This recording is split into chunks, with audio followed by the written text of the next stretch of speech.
I moved to Dinan the spring after my divorce, renting the top floor of an old stone house just off Rue du Petit Four. The house had that typical Breton charm: moss-covered walls, exposed wooden beams, windows that rattled even in light wind. It had been standing since the 1700s, or so the agency said. The owner lived abroad and rarely visited. I didn't mind. After months of lawyers and long silences at the breakfast table, solitude felt like a relief. I had always loved Dinan's quiet, its coiled medieval streets and steep hills rolling toward the river Romps. From my tiny living room, I could see the bell tower of Saint-Malo Church, and beyond that, the grey tiled roofs stacked like scales. It was peaceful. At least, it should have been. I kept a simple routine. Mornings were for coffee, newsprint, the occasional walk to the bakery. Evenings were quiet, sometimes with a glass of wine, rarely more.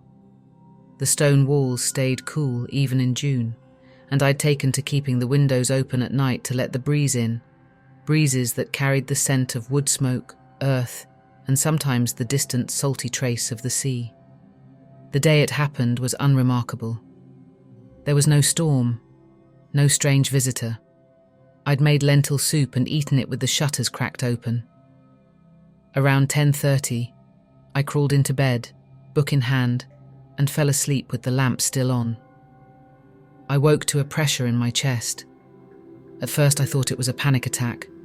My heart wasn't racing, but something about my body felt wrong, heavy, too still. My eyes opened easily, but the rest of me refused to follow. I couldn't lift my arms. I couldn't even move my fingers. The lamp was off. I knew I'd left it on. That was the first thing that set my nerves on edge. My breathing was shallow, as though something thick pressed down on my lungs. I tried to call out, but nothing came. My throat wouldn't move. The room was dim, lit only by moonlight filtering through the window. The familiar shapes of my bookshelf, my dresser, my chair, were all there, but twisted slightly by shadow. It felt as though the room had been rearranged while I slept, and then corrected hastily, not quite right. Then I heard it. A faint shuffling, not far from the foot of the bed. Slow, uneven, like bare feet dragging across stone. I couldn't see anything at first, only the edge of my quilt, my toes frozen beneath it. Then something moved, just a fraction, the light catching it at the corner of my eye. It was small, childlike. I thought I could make out shoulders hunched forward, a neck too long for the body. It walked unsteadily, circling the bed once, twice, then stopping near the wall. I couldn't turn my head to follow it. I could only stare up, breath catching in my throat, waiting. The air in the room felt heavier now, saturated. There was no breeze. Even the cicadas outside had gone silent. I could hear the ticking of the clock on the dresser, but its rhythm was off, halting, then racing, then halting again. Then something cold touched my foot. I would have screamed if I could. The sensation was deliberate, not a brush of fabric or a shift in weight, but the press of fingers, soft and impossibly cold, curling around my ankle. They held there for several seconds, then released. The bed creaked slightly. The mattress dipped near my legs, as if someone were climbing up slowly. I couldn't see who. I could only feel the weight travel along the mattress toward my torso, each inch leaving behind the impression of something unnatural. Too light for an adult, too heavy for a child. I tried to blink, to scream, to do something, but my body betrayed me. The pressure reached my chest again, heavier than before. This time it felt as though something was kneeling directly over me, not quite sitting, just hovering, as though deciding what to do next. I could see a shape now, a silhouette blotting out the ceiling. No features, just darkness in the shape of a person leaning over me. And then came the sound. A low, guttural hum, like a growl forced through closed lips. It wasn't angry. It wasn't human either. It resonated through my chest, deeper than my heartbeat. It had no rhythm, no pattern, only weight. Then, a whisper, not words, not even breath, just the texture of sound moving near my ear. I could feel the damp warmth of it. Whatever was above me exhaled slowly, and something in me cracked. I don't know how I moved. But suddenly, my fingers twitched. Then my wrist. I flailed, jerking my body upward in one violent spasm, and the weight vanished. My body was drenched in sweat. My limbs ached. My throat burned from the effort of trying to scream.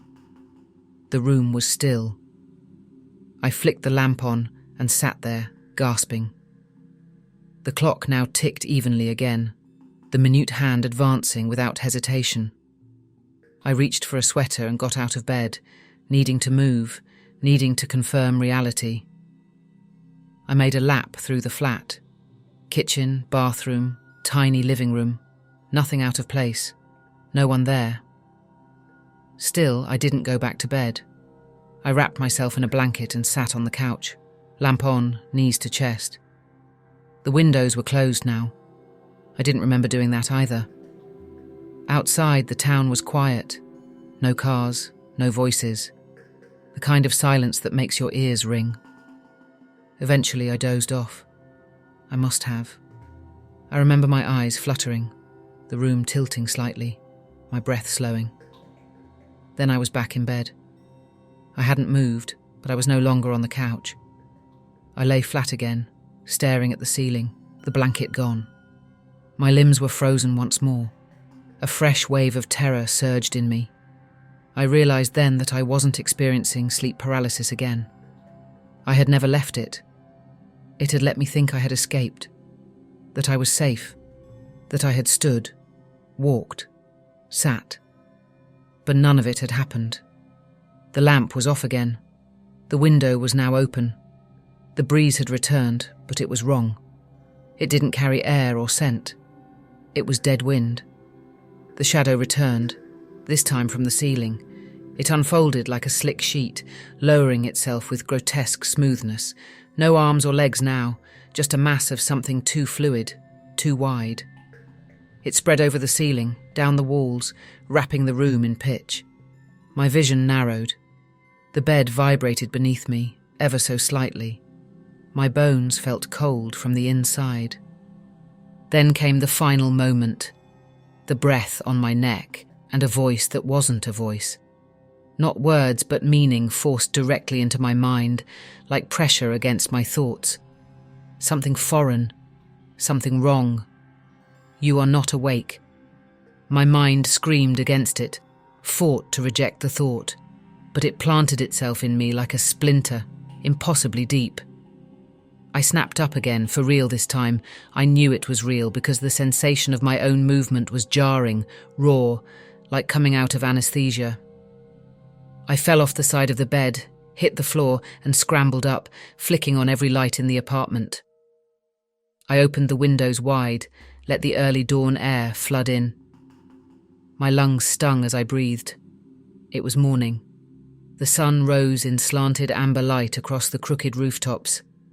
Birds sang. Someone dragged a trash bin down the road below. But I stayed awake the rest of that day, afraid to sleep, afraid I never had. Because ever since, I've had this quiet, gnawing doubt that I never actually woke up, that the thing I live in now is still the dream it created for me, curled deep inside that bed in Dinan. And sometimes, in the hour before sleep, I feel that same breath on my neck, just barely there, reminding me that it can come back, any time, it wants.